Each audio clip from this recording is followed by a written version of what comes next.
Hey guys, welcome back to my channel. Kind of look like shit. I've been through a lot and I need to get my hair redone. Let's not talk about that, okay?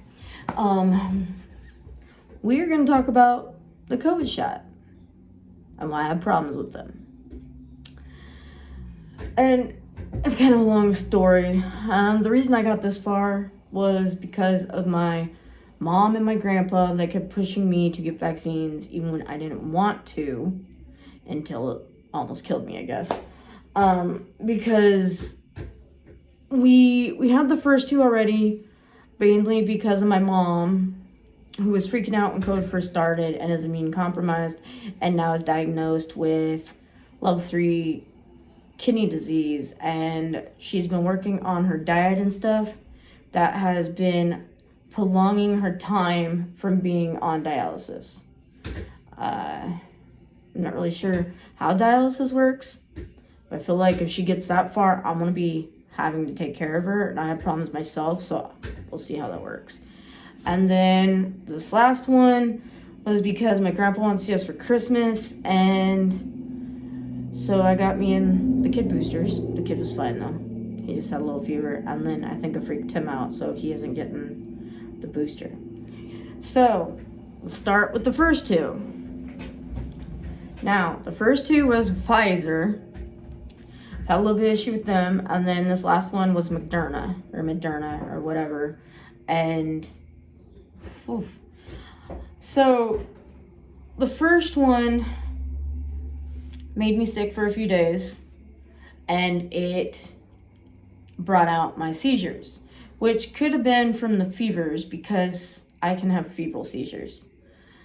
I don't think I did when I had a seizure, when I had fevers, this last one, but I strictly had a seizure issue with the first one, and I couldn't function at all. And it might have been longer than a few days. It feels like it was like a week. So I just was having a hard time. But then I had the second one, which didn't seem to do as bad. So I thought maybe first one was just a fluke. Then I got this one. Oh my God. So we got it about 1 p.m. on a Saturday. And I got me and my kid boosters, because when Gus got his first vaccine, there wasn't any boosters, and I just found out that there was boosters for kids. But I'm not going to get him vaccinated again at all. And to be fair, I didn't want to be vaccinated at all, because I was afraid that my body would react like it's been doing. Because my body has a lot of issues, and it barely does well with meds. So, I mean, it was inevitable. But with this one, I had cold chills to where I couldn't control my body temp. So my body was shaking really hard and hurting, and like I was in a freezer or something, and I wasn't even cold in the room. And then I wasn't really burning up until the day that I had to go in, which was the next morning. And I had brain fog, and I just was out of it. I couldn't sit up. I couldn't hold a phone without shaking. I couldn't do anything for myself. Then I found out I couldn't walk. Y'all, I couldn't walk for a whole day. Couldn't walk.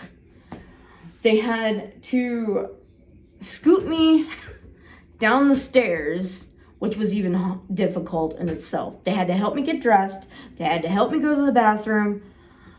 And they had to help me get to the car to go to the ER with my walker. Also, here's the thing. I've lost ability to walk before from seizures, but never in my life have I ever had it so difficult that I can't even use a walker. I ended up in a wheelchair. A wheelchair. Those things are very uncomfortable. And I was in the ER for 5 hours, 2 of which was waiting to be seen, And then I was in the back for 3 hours. They gave me liquids. Liquids. Trazodone, I think it was called, to help break the fever. They even took blood work just in case it was something else, but my blood work was fine. And after the first 2 hours of being back there, I was finally able to sit up, and what motivated me for that was my drink. I literally could not get to my drink because it was like far away on the end table, but I couldn't sit up. I was more disabled than I want to be, and I never want it to happen again.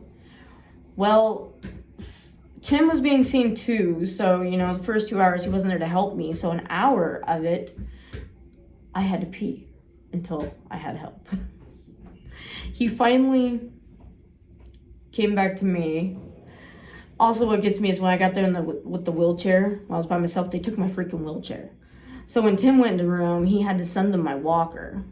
But, I couldn't sit up to get off to even try to use my walker.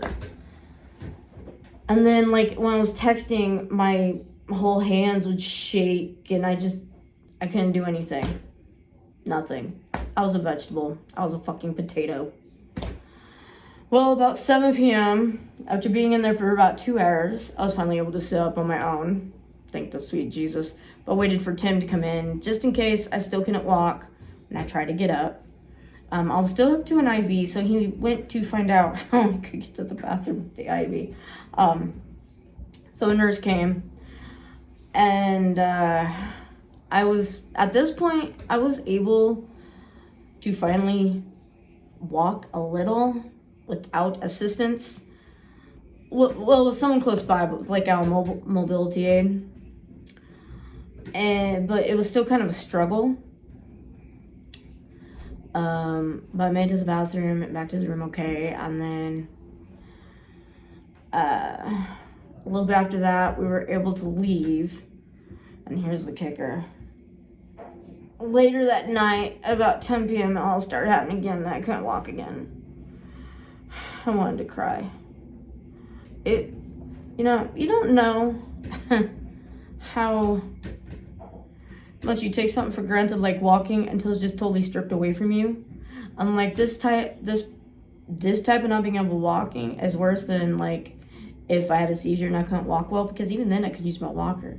I literally couldn't a walker was even too hard for me. I had to use a wheelchair. And apparently wheelchairs are uncomfortable. I'm not even sure if that's because it was a hospital wheelchair or what. Our hospital wheelchair is more uncomfortable than if you got a custom made one. I don't know. But I've never been disabled enough to get a wheelchair. If I had a wheelchair, I'd have to buy it on my own. I had to buy my walker on my own and my cane on my own, because I only use them 25% of the time right now. For a month there, I was using a cane for 50% of the time. And the reason I had to get a walker was because seizures make me lose my ability to walk. So when I have to go to the bathroom, I need something to help me get there. Which is a struggle, but not like this kind of struggle. I can't even tell you the difference, but it was horrible. And then I have a cane because of my hips. I have bad hips, and they're bugging me for a while. And then I have this weird falling issue with my legs that was only happening on the stairs, but then I guess they evolved to trying to drop me out in public. So now I need an MRI to see if it's a nerve thing, and I don't know if this problem to whatever the hell happened with the COVID shot are connected. But I'm back to just randomly almost dropping on the stairs and stuff, but I still can walk. I was strictly told not to get another COVID shot. And the weird thing is, while I was in there, I ran into a doctor and a nurse that was working with me, who actually recommends people not to get the COVID shot.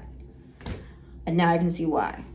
They apparently have too many side effects and that they're killing people. And at one point I knew that they were killing people, but I do shit to make people happy. But now that that happened to me, my mom and my grandpa's backing off. I can't get another COVID shot, and I don't want another COVID shot. That was a horrible experience. And I scared the bejesus out of Tim, so now he doesn't want to get the booster, so he's not going to grandpa's for Christmas. My daughter's grandma was thinking about getting the shot for her and my daughter so they could come to grandpa's for Christmas, but I told them don't do it. Don't do it. I don't wish that on your own worst enemy, and I still don't understand why I couldn't walk, why I was a vegetable.